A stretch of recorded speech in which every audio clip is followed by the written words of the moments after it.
I wanted to assert myself, that you cannot just call me like that. And ultimately he was so much frustrated. That fellow is also a chota leader in a basti colony. And those people, as long as he was working in a library, he used to sit in the library and pose himself as an officer, librarian. And when he starts sitting at my office on the stool, and then they used to say, "Hey, this fellow is a peon." He was posing as if he was an officer. So that I made him realize. And then the principal has to go to the college on vacation. This fellow has also come to vacation. So I made him realize, and ultimately one day he came and touched my foot and said, "I am sorry, sir, please forgive me."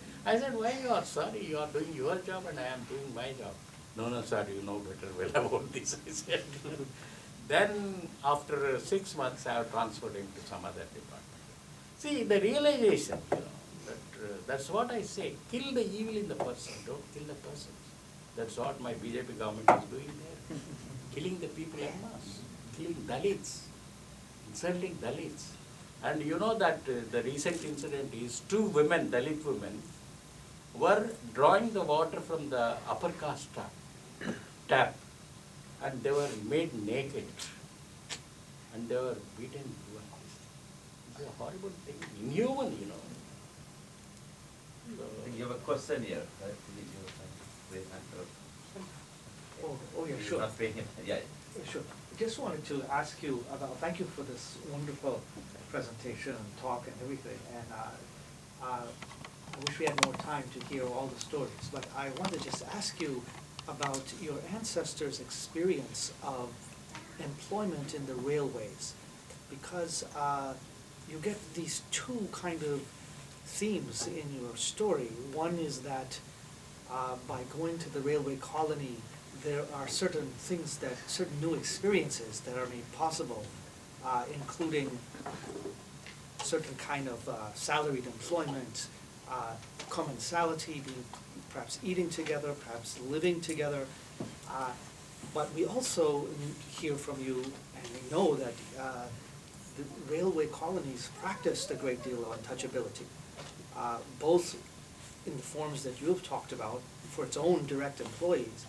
But I would also imagine that just to sustain these colonies, there would have been a great deal of employment of untouchables in certain kinds of occupations.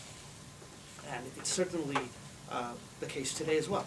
But I would just ask you then, your experience, your ancestors' experience, did they see this move to the railway colony and the experiences of the railway colony as a kind of relative emancipation from experiences in the village, or a kind of sense of new forms of struggle with caste and untouchability, or perhaps something of both? I'm very interested to know what you would say about that. Caste and then untouchability. Caste is a very strong tag in India. I'll tell you an example here. When my father was in railways, he was a pointsman as a class 4th employee. Those days, the steam engines, howling engines, the cattle used to, come across the rail track, and then they are succumbed to the accidents, and they used to die. And who has to lift the dead animal? Just listen carefully. Who has to lift the dead animal? The caste Hindus, they do not touch the dead animals. And the station master used to call, "Where is Balaya?" Ask him to come and lift this dead body from there. So that's the reason why in India, caste haunts wherever you go. Caste haunts wherever you go. But only the thing is, the social life is changed because of the constitutional provisions that Ambedkar gave us. So this is exactly what is happening. Even still now, that when I go to the university, and then when I start moving from there, at my back people say, "To Achu Dalit hai." So that the impression should go from the minds of the caste. It is nothing that these untouchables can do. It's only the caste Hindus have to change their set of mind. So unless and until they change their set of mind, the society, even for the next 100 years also, it will be like this. Only the thing is that the lifestyles have changed. Lifestyles have changed because of the education. Lifestyles have changed because of getting good, what you can say, positions, getting a professor job, getting what you can say, an IAS officer, administrative officer and all those things. They are on one side. Even in the railway quarters, I'll tell you a beautiful example here. My mother, she lived in a, what you can say, roadside station. Then these steam engines used to go there, and then they used to, what you can say, open their taps to fetch water to these people who just go at the railway engine. And you know that the people used to collect the water in their pots. And by chance, an untouchable woman touching a touchable woman, the touchable woman throws the water and just abuses her with the filthiest language and goes away. So that identity, even as you said, in spite of living together, they maintain this untouchability. But only the fortunate thing is, untouchables started knowing things about it, because they were sealed, in the villages. They were outcasts, and their, what you can say, dwellings are separate. And the same type of people used to live there. Who is going to educate whom? That is not possible there, but here it is a possibility. Though they maintain, what you can say, their own identities, their own castes, and their own, what you can say, this particular phenomenon, but still the untouchable used to get, what you can say, a certain knowledge out of them, because they are getting mixed with it. Helplessly the caste Hindus used to, because they are railways, the system. Suppose 1/4 of caste Hindu is here, the next quarter is the Dalit quarter. It's okay. And they don't come to this Dalit quarter. They don't walk before this Dalit quarter, because they feel that they are untouchable. But they are helpless because of the employment. Because they are helpless, that. They have to. And you know that this castes, there are so many professional castes, like what you can say, a blacksmith, a carpenter, a potter, and then blacksmith, and then goldsmith.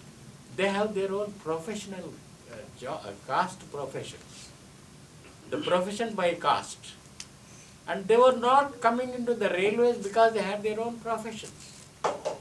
Of late they started coming because of the lucrative jobs here, the good salaries, and then this way they were attracted. Otherwise, in the beginning of, what you can say, employments in the railways, when they were laying the railroads, no caste Hindu used to come. It's only untouchables used to go there. Anything, sir? This kind of also addresses what Marx wrote in 1853 when he was working for New York Tribune, a newspaper. He wrote a piece called The Future of British Rule in India, and he predicted that the modern industry like Indian Railway will wither away the division of labor like caste. But the story that comes around the same time is kind of challenging or kind of subverting the discourse. That, Marx also expressed, when there was a Renaissance and in the railways and the development of the railways in India, he thought that the caste would be wiped off now, but that is. So Savita and Karthika, yes. Thank you so much for the wonderful narration of this wonderful story. And it's a story, it's not just yours, it's a lot of people, a lot of Dalits, a lot of our community members' stories. Sorry for interruption. Many IAS officers, they read this book and they said, my story is in this book. Yeah. Actually, Yes, it's in my life too. So as a Dalit woman, it's in my life too. I'm very happy to be a part of this conversation. I have two questions. One is, you mentioned a lot about your brothers, your siblings are like a cricket team, you said, which is wonderful. And you mentioned a lot about your brothers. And how about your sister Bachama and Lakshmi Bai? That's a good question. Quite often this question is being asked to me many times. See, in those days, even the caste Hindu girls were not being sent to schools. See, that the caste Hindu women or girls, because the parents used to say that this, what you can say, expenses, we can get her married done. What is that she is going to do after getting education? She has to go and clean the utensils and cook the food, and after all these things. But my father also tried to get them into the schools. See, my Lakshmi Bai, she is next to me. She was, of course, she died. And she studied to 5th class.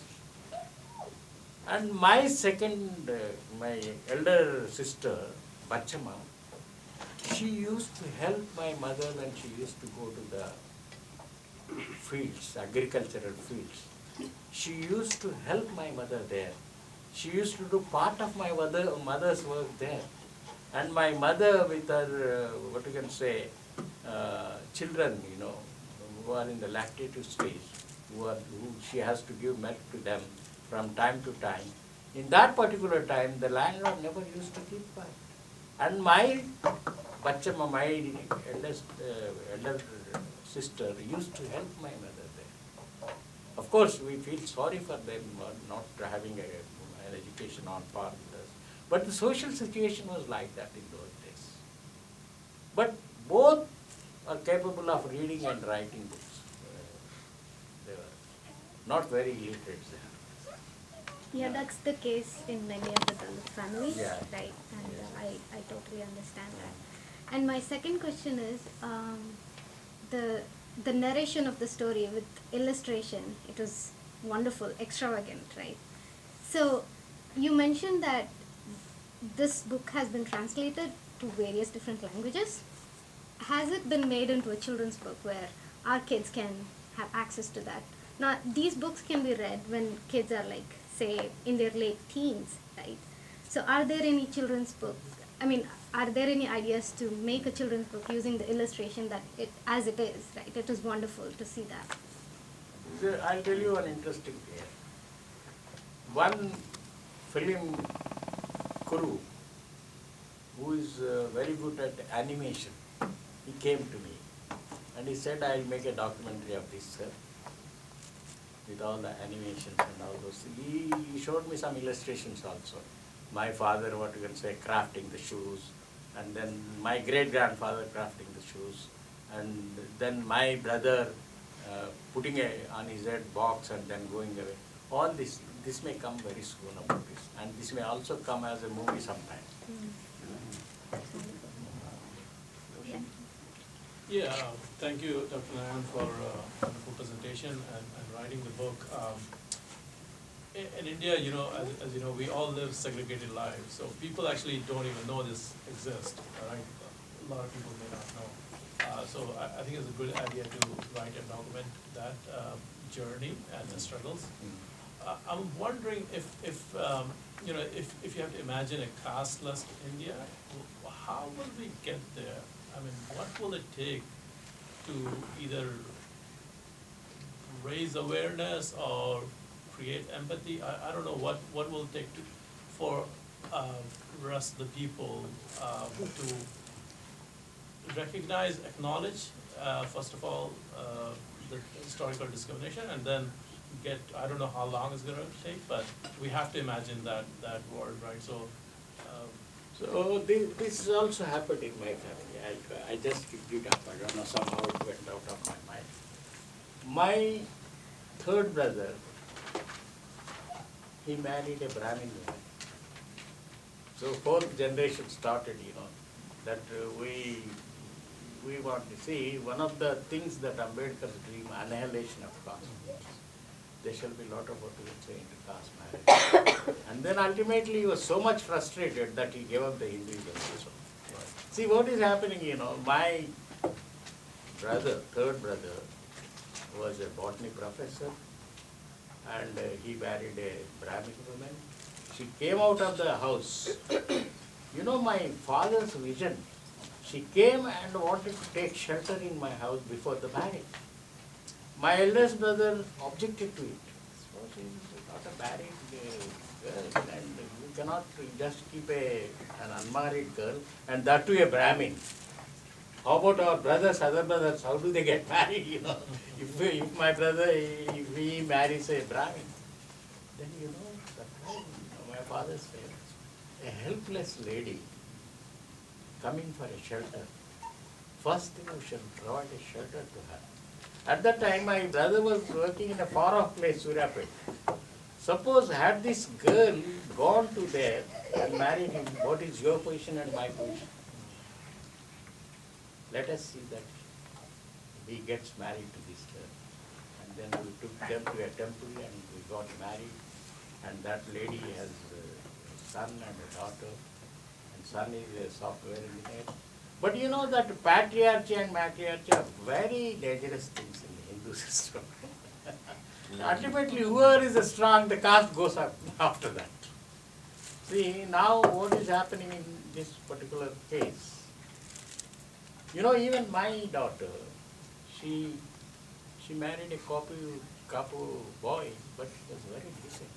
This is how the relation should be maintained in such a way.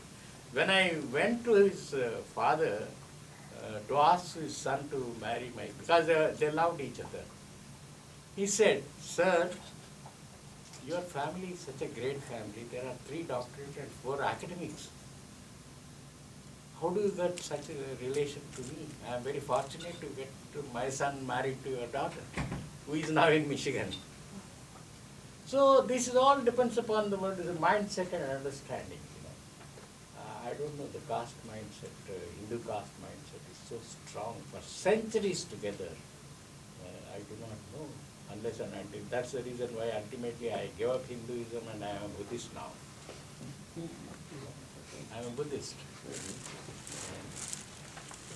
Thank you so very much. Such a powerful and important presentation. For so many of us. Now, I am very fortunate to be among you. No, but we are blessed, and I know I'm blessed to be in I never dreamt of what we can say, giving a lecture in Harvard University. I take all the memories with me and share with my friends, and then I'm going to, what we can say, take classes for 9th, 10th class people for the creative writing in English. I want to make them journalists now. I want to make them media people now. That's beautiful. So I am on that job now at present. Well, for so many of us, and Bedford is one of the great freedom fighters and prophetic figures of the 20th century, and I can feel his spirit flowing through you, so it's a beautiful thing to be in your presence. My question is this, though. Do you think that Hinduism as a religion can survive without Brahmin supremacy? Or if caste is annihilated the way Ambedkar is talking about it, can Hinduism still survive in a casteless situation? Or is caste so inextricably intertwined with Hinduism that the Brahmin supremacy... This is one of the programs I have taken for my Dalit children. See, what is Hinduism? It is nothing but violence. Every god is a weaponry god. Show me a god who is having a weapon in other religions. Jesus has no weapon. Prophet Muhammad has no weapon. These people have no weapons. And you know that this, in each avatar, why a god requires a weapon, I don't understand still. Why a god requires a weapon? Why is, what you can say, involves himself in violence? Hinduism is nothing but it is violence, sir. This is what I came to conclusion after reading many books. So, anyway, and they celebrate the death of the people, and they celebrate these native people as demons. So, all these Rakshasas are nothing but they are the native people of India. You converted to Buddhism the way Ambedkar convert? Yeah, I am a strong Ambedkarite. And he also got frustrated, that even he marries a Brahmin, but ultimately he preaches everyone not to marry a Brahmin lady. Not to marry a Brahmin lady. He actually in his law place he said, don't marry Brahmin girls. Did he say that? Yeah. Did he give a reason? It is on the record. Because that this lady, what's her name? Savita. Ah. Savita. Savita, Second. doctor. Yeah, doctor, yeah. She was introduced by a Brahmin doctor to Ambedkar because Ambedkar was a busy man. You are not taking care of your health. I see that this lady takes care of your health, and I think there are a lot of controversies on that. I don't want to open them, but ultimately he untimely dies.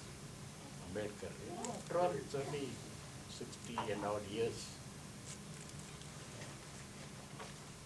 But can you be an Ambedkarite and be a Christian, or an Ambedkarite and be a secular agnostic or atheist? Because See, sir, I'll tell you one thing, sir. Every religion is connected with God. Christian, Jesus says, I am son of a God.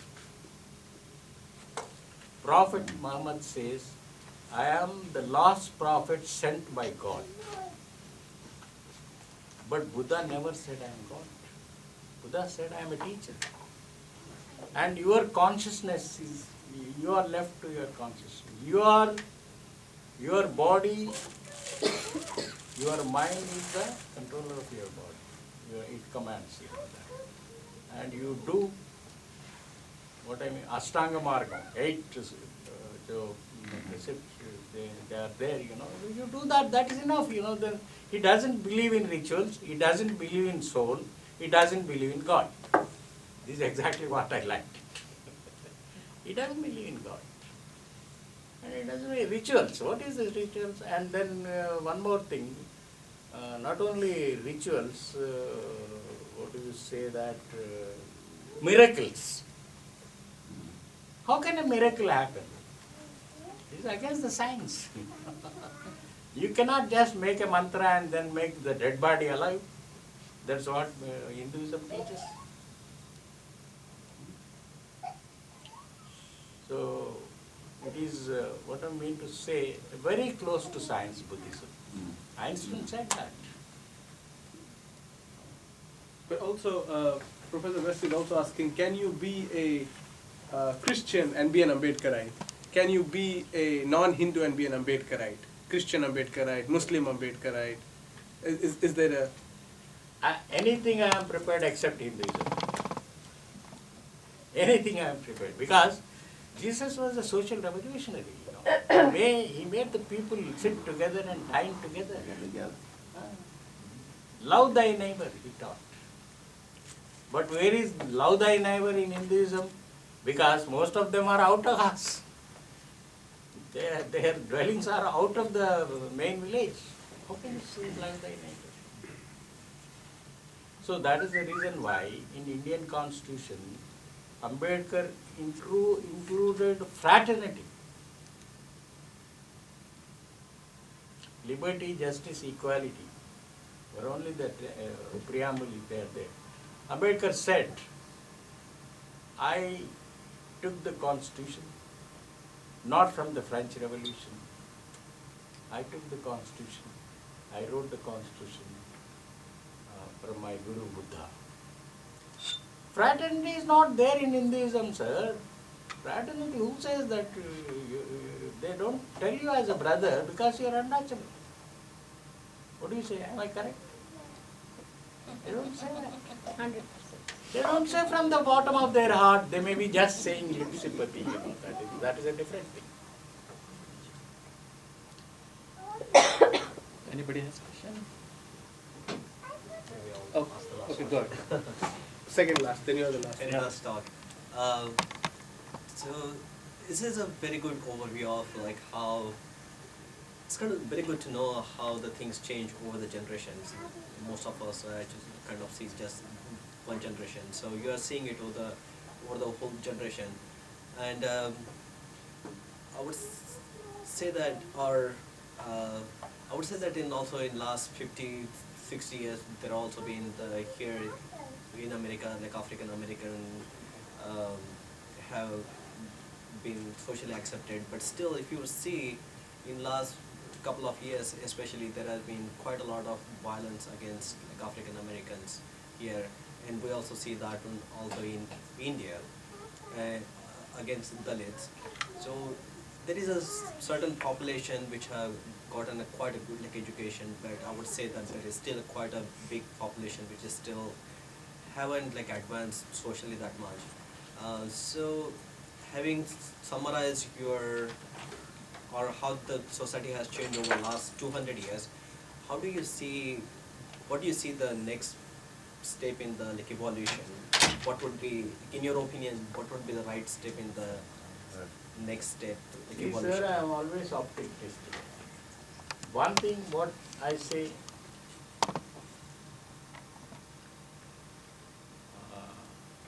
as you sow, so you reap. So, what do you do if you are not hurting anybody? You are accepted by the society, willingly or unwillingly. Willingly for the liberals and unwillingly for the caste. This happens. This happens. The only weapon is struggle and education. These two, if you possess them, this is the example of my family for generations together. We are invited now to the meetings. We are invited now to the dinners of people, upper caste and other things. But slowly, I think maybe change, that. But ultimately, there is a danger also, racism now. So on one incident, our Prime Minister Vajpayee says, Trump is our man. Trump is our man, he says.